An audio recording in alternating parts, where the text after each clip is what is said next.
Twamutegeeza nga tunakuteekayo post eyo. And we did it because twali tetwagala gavumenti tetumugambye. Naye kyantabula ne mwami Shaka enkolagana ey'omukolo guno nga tekwatagana. Kati gwe fani wange bw'ojja n'ondaba ng'oguze tiketi yo ya $12 ne nkuyimbira ennyimba nnyo 5. That's not fair. How would you respond? How would you react? He told me he has a private event of 200 guests. Wasasulira nnyimba 4 oba 5. Onanze ontaddeyo bafani bazze basubira 1 hour. Ogenza okoze poster noga Juliana is the headliner of Jazz Safari Picnic something. Tickets are 120,000. Gets are open at this time. What are you doing? So immediately omukolo gwali gukyuso kuva ku private event to what seemed like a concert. Yes. Pana ya mazima, the truth will set you free. Unakolera nkomone the beautiful princess Juliana Kanyomozi again. Yes. Oliote mama Taji. Ndibulungi Cave. How are you? I'm fine. Sanyiso kulaba. You look fresh every day. Are you serious? Yes. Kumirimu gyembeera ko it's a compliment okuwulira. Sebo nze nina emirimu gye nkola. Nawe okera n'okola emirimu ng'abakyala bano. Saawe emu mbanzukusa. Tugenda ku kyatulese, a lot has been happening, ebigambo bingi nnyo from end to end.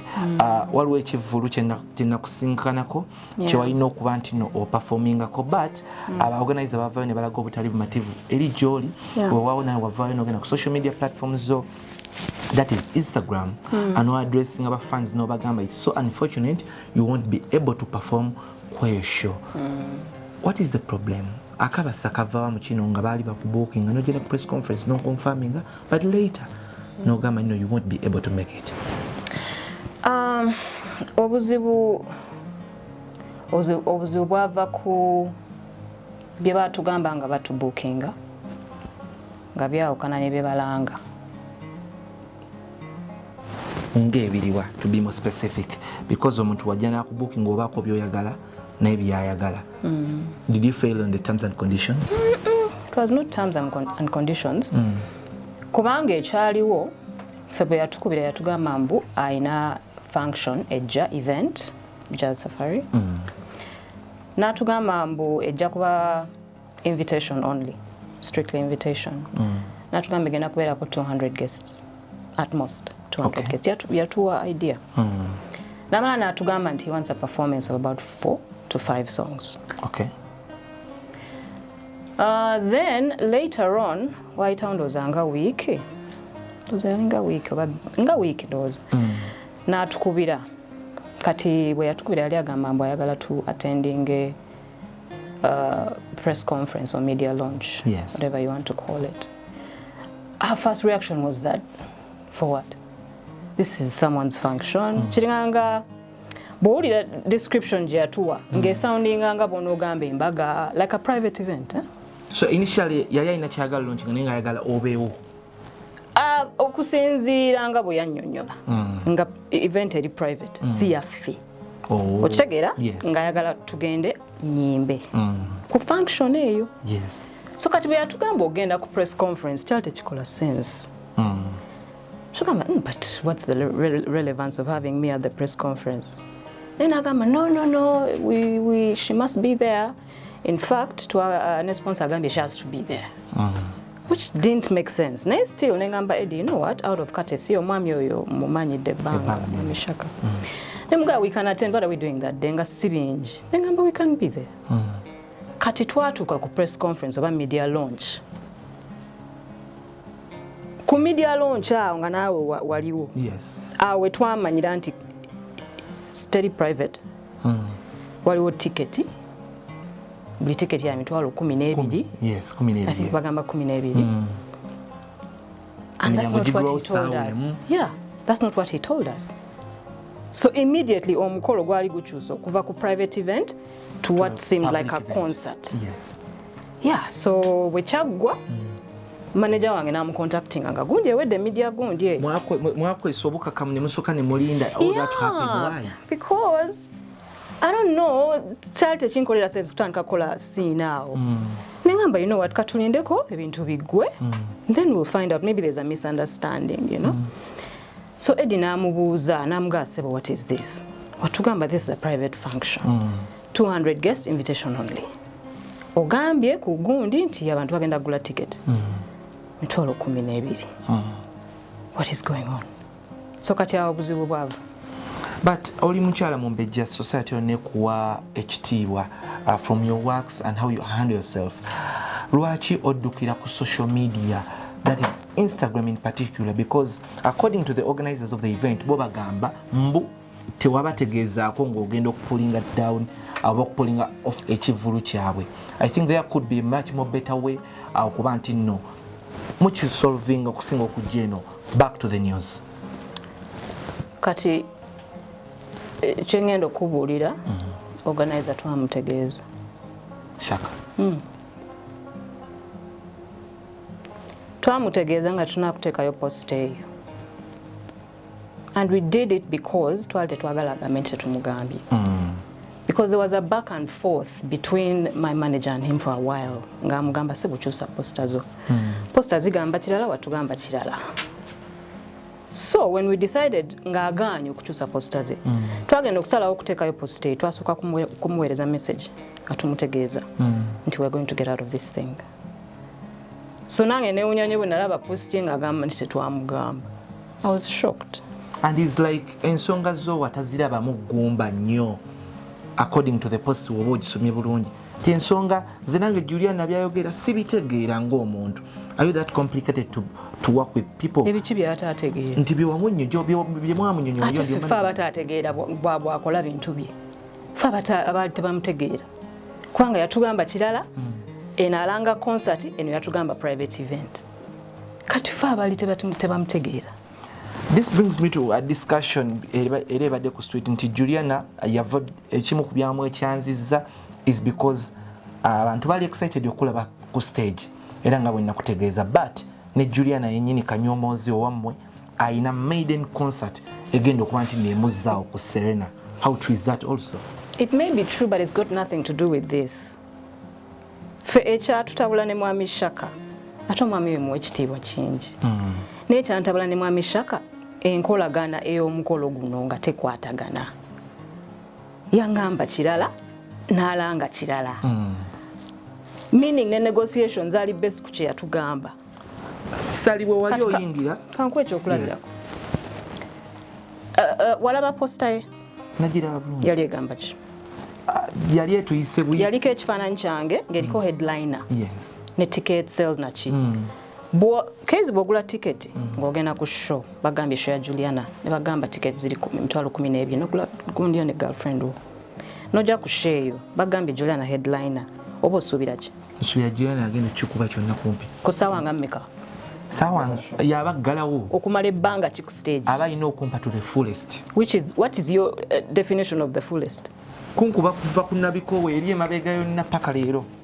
Yes. Eyo tebanga ssaawa ng'emu n'ekitundu. Close to 2 hours. Kakati yatubuukinga nga nsabye ennyimba nnya. Ng'ate gwe headliner. Ku ttaano. Kakati n'alyoka agenda ku posta n'ateekako headliner. Kati gwe fani wange bw'ojja n'ondaba ng'oguze tiketi yo ya 12,000 ne nkwimbira ennyimba nnyo ttaano. That's not fair. How would you respond? How would you react? Injustice to the fans. Oba ogenda kunnyiigira. Oba ogenda ga Juliana yatuyise. Kuba mmwe by the way bwe mujja ku show temumanya organizer. Temwagana kumanya. Bw'oba ozze kulaba Juliana. Kati gwoguze tiketi zo maybe 2 oba 3. Otudde bakugambye Juliana headliner. Otuse Juliana kwimbira ejjimba 5. Olaba oba ogenda okumpita diva. Anti mwagala nnyo tuvuma. Oba ogenda kumpita diva. Nti bannange, we paid 120K and this chick sang 4 songs.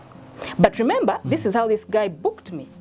He told me he has a private event of 200 guests and you want a performance of 4 to 5 songs. But yali alanze already gwe to feeling amuti no wamukozeseza loss and to the fans to bakoleze injustice abade bakwesunze. Gwe ofuddeyo ku brand yange. That is another question. Yeah, because you have to think about me as well. I've had this brand njikoleredde emyaka mingi. So I can't put it at risk.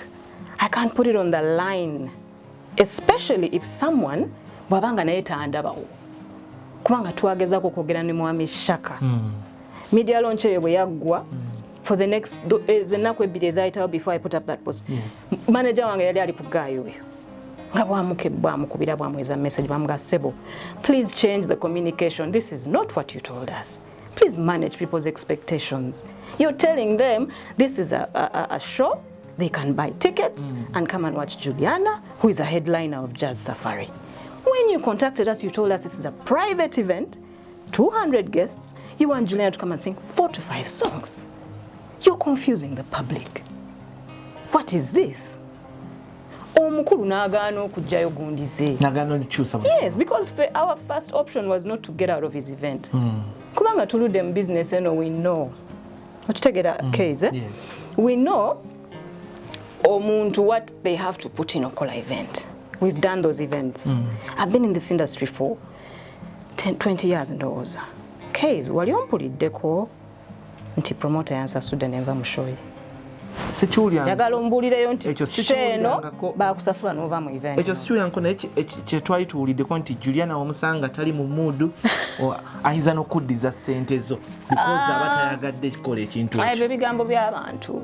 Nze kati kyoba omanya nti there's a reason waki nkyali mu industry eno for all this time ate nga nkyakola. It's not just mbumbu talent oba ki. It's because manyi okolagana n'abantu. Siri mulalu tinkedde ku macha nenva mu event y'omuntu and I just pull out nga simugambye siri mulalu bannange. Okitegerera message tuziina nga tuweereza omukulu oyo message ne tumugamba Sebo tulemereddwa. We have tried out of courtesy twagala kutegeeza that we are pulling out of this event. Before you going on social media Nachigumiza nga tuogera ne team nembagamba it's very important that Mr. Shaka gets the message first before I announce it. Because yali atutadde ku kisenge nga tulemereddwa ekyokukola. Wasasulira nnyimba 4 oba 5. Onanze ontaddeyo bafaani bazze basuubira 1 hour ekitone nnyo 1 hour. That's throwing someone under the bus. Okay, bafaani nga tubatadde ebbali eggwanga lino lifugwa mateeka. Yeah. Totiddemu ayinza okusuubinga somehow oba gwe togenda genda mu mateeka before all this happening ne brand yokubeera damage. Simanyi oba it will go that far, sanjagadde to go that far, naye nze siina musango. Siina nze musango. Booking wali ofunyeeko of close to 60%, that's what I hear. 60% of the money ze baakuwaako yogenda mubaddiza oba. Fengeri gye tukolamu bw'oba osasudde deposit wo. Deposit oyo tandika omukozesa okutegeka event yo. We attended his media launch. We started preparing rehearsals with Michael Uma. I was at what was percentage. Oh, your deposit. I take receipt kwechiri. Deposit tebera refundable. Nga business endala zonna. Gogo ogula ebintu bakwa receipt ngekugamba nti no ofuluma. It's non-refundable. Yes. So tetumenya mateeka. Omuntu agamba nti you are just complex to work with. You could ask other people who've worked with me. Bajja kubuulira if I'm complex. Ate nze nsingayo obwangu case. What does it take for someone or maybe promoter tudde waka ayagala okukolako ne Juliana despite the fact nti no tolabika but management weeri okukolako ne Juliana ye bisaanizo ki? Toyiwali nnyo bisaanyizo fe ate nze obutabeera nnyo mu bantu tekinfuula muntu mubi bulimu abeera n'embeera ze. Nze embeera zange I'm just a private person. Nene wembera private person gwe tondaba ku mikolo gy'abantu nga nnyimba. They book us properly and we turn up on time and perform. I'm very professional. Nze muntu ndoza mu bayimbi omu ku bantu abasinga okuuma obudde nga bangambye nti nina booking. I'll be there on time, I'll do my job and I'll do it properly. So nze sibeera ndasaagaana bizibu n'abantu. Kyova olaba nga kyanneewuunyisa nnyo ebintu playing out engeri gye bya playing out. Okitegeera kubanga it almost felt like a setup. Ongambye it's a private event kuliko abantu 2 ngenda kuimba ennyimba 4 oba 5. Ogenza okoze poster noga Juliana is the headliner of Jazz Safari Picnic something. Tickets are 120,000. Gets are open at this time. What are you doing? Walowooza mu bageza kuzanya ku brand yo bakudamaging somehow. Simanyi nsonga z'endoozo ojja kumubuuza. Simanyi lwaki yakikola bw'atyo. Maybe balina ebizibu mu tiimu ye. Maybe there was miscommunication. Maybe si yakola poster. I don't know. Naye nze where I took offense was that when we tried to engage him after the media launch. Kubanga nkugambye all that information nga bwe mwagitegeera ku media launch fe twagitegeera.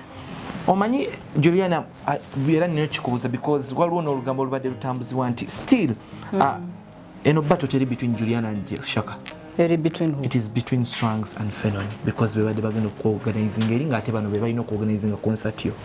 Semanyi nze yambukinga yali Shaka. Wow. Yeah, yali Shaka nze saakolagana na Steve.